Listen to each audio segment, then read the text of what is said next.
Au Nigeria, le PDP a accusé ce mardi le gouvernement de contrôler la commission électorale et de préparer des fraudes massives. Le président Muhammadu Buhari ne serait pas un démocrate pour la formation d'opposition.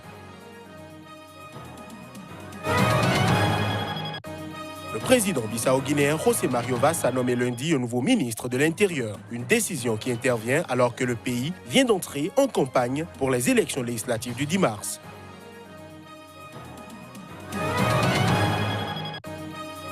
En Égypte, ces djihadistes présumés ont été tués à Al-Arish, dans la péninsule du Sinaï, dans le nord-est du pays. Cette région est théâtre depuis une année d'une vaste opération des forces de sécurité.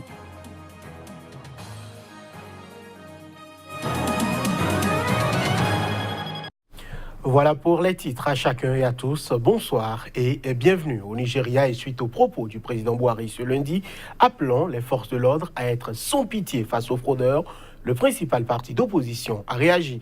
Le PDP a accusé ce mardi le gouvernement de contrôler la commission électorale et de préparer des fraudes massives lors des scrutins de samedi prochain. Pour la formation de l'opposition, le président sortant et candidat à sa propre succession n'a rien d'un démocrate.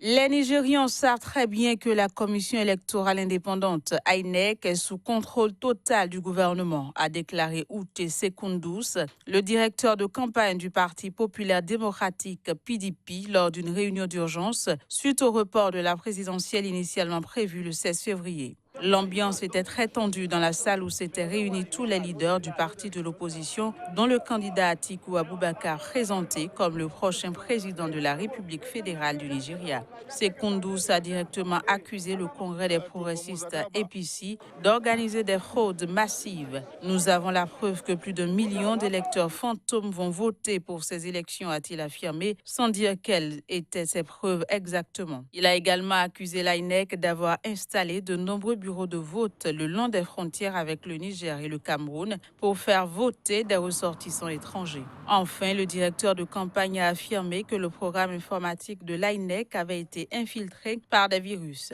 L'INEC doit nettoyer son système avant le 23 février, a-t-il insisté.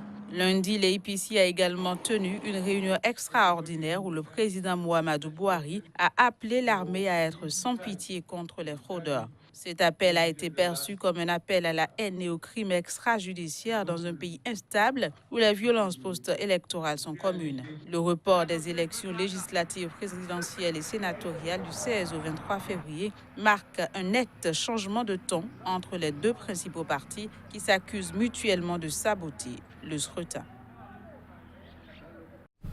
Quelques jours seulement nous séparent de la présidentielle au Sénégal. Les 5 candidats en lice jouent leur dernière carte. La coalition Madické 2019 se dit prête pour prendre les rênes du pays. Le coordonnateur national donne la position de la coalition sur la déclaration de Maître Abdoulaye Wade. Ibra Diouf est reçu au téléphone. On l'écoute. En ce qui nous concerne véritablement, comme on dit ici chez nous, Alhamdulillah Rabbil Alamin, tout se passe très bien. Et partout aujourd'hui où nous allons, mais les populations disent que le seul candidat responsable avec un programme ficelé, c'est Maître Madické Niang. Alors, Maître Madické Niang, par le passé, ayant été membre du Parti démocratique sénégalais, cette étiquette de dissident, en fait, ne joue-t-elle pas contre lui? Non, absolument pas. Mais je dois vous dire, jusqu'à présent, Madické Niang, comme moi-même, nous sommes tous membres du Parti démocratique sénégalais. Il y a des statuts, il y a un règlement intérieur. Ceux qui parlent, c'est de l'intoxication, c'est parce qu'ils ne maîtrisent pas les textes du parti. C'est ça. Mais que dites-vous de l'appel de Maître Abdoulaye Wade, ancien président, de boycotter, voire de saccager les bureaux de vote ce 24-là? Nous disons que Abdoulaye Wade, c'est notre mentor, c'est notre inspirateur.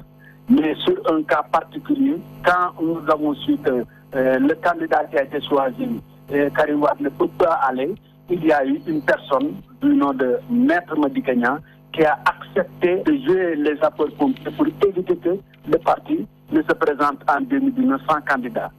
Alors, Maître Wade, il a fait sa déclaration, il a son point de vue que certains ne partagent pas, mais nous sommes en campagne. Il ne faut pas attiser le feu. Nous nous sommes fixés un objectif avec des responsables du PDS, avec des citoyens, avec des alliés. Plus de 24 partis sont venus nous rejoindre Par conséquent, nous avons un seul objectif, c'est de battre Macky Sall et son équipe et de l'enlever de la tête de ce pays-là.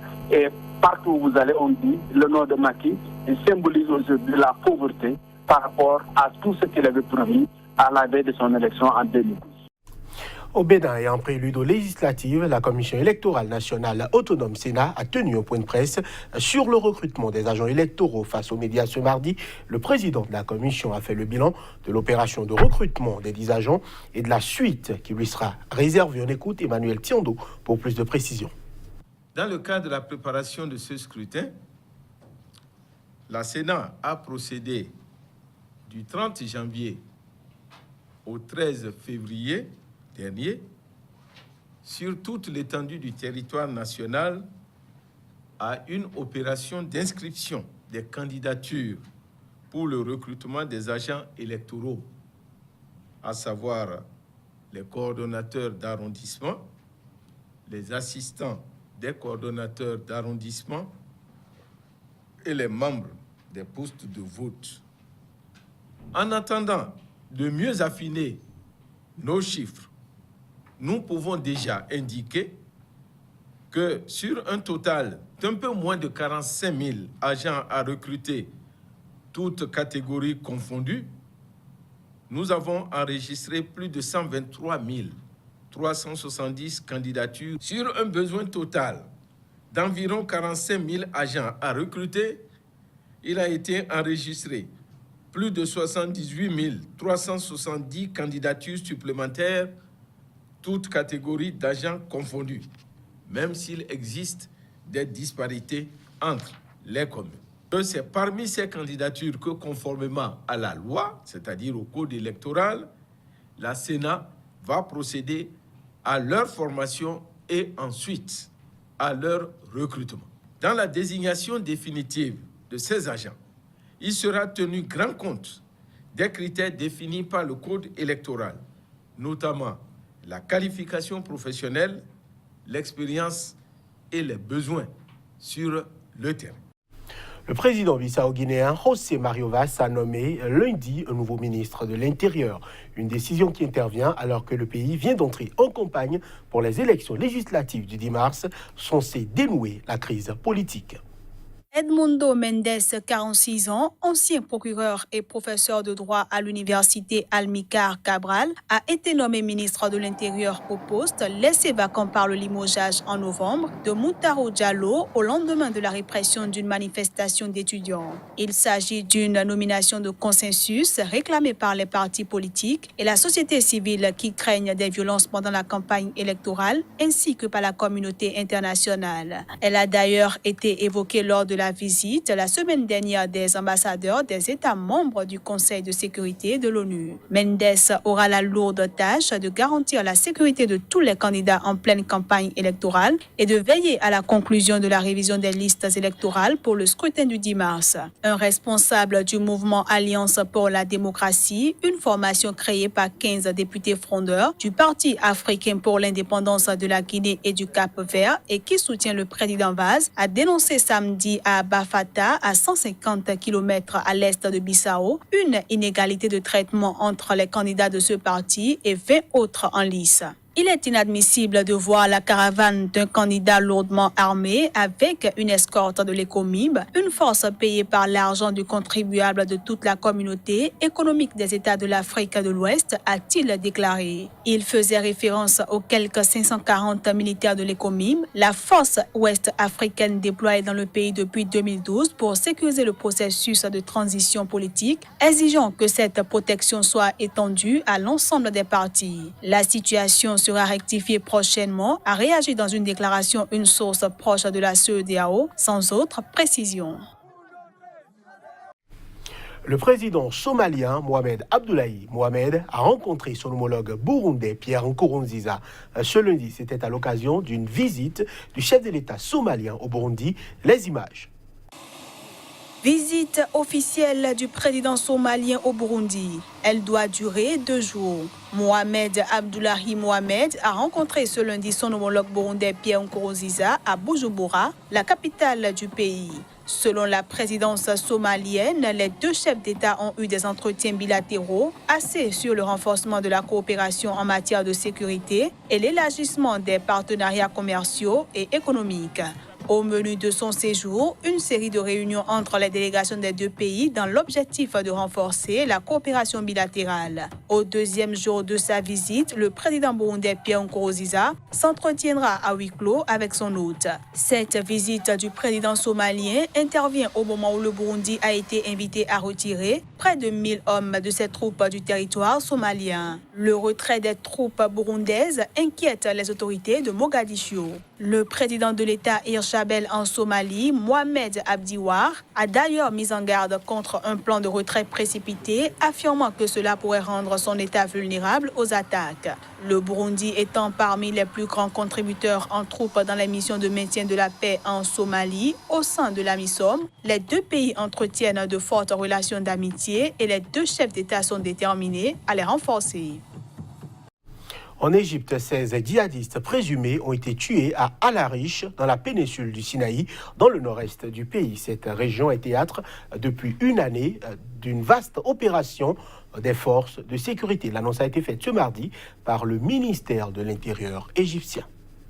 La police égyptienne a découvert 2 cellules terroristes qui planifiaient des opérations terroristes contre des bâtiments et des installations vitaux et contre des personnalités importantes de la ville d'Al-Arish, a indiqué le ministère de l'Intérieur dans un communiqué sans préciser quand l'opération s'est déroulée.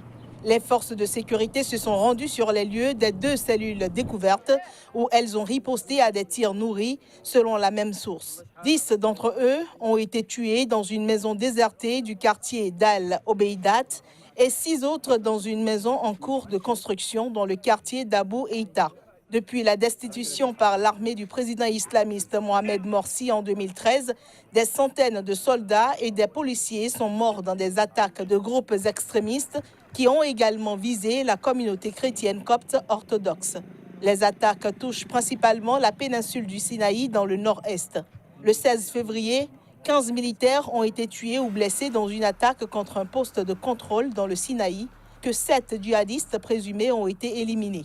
L'opération Sinaï 2018 a été lancée il y a 1 an après un attentat qui avait fait plus de 300 morts dans une mosquée dans le nord de la péninsule. Cette opération était prévue pour durer 3 mois, selon les instructions du président Abdel Fattah al-Sisi à ses forces de sécurité.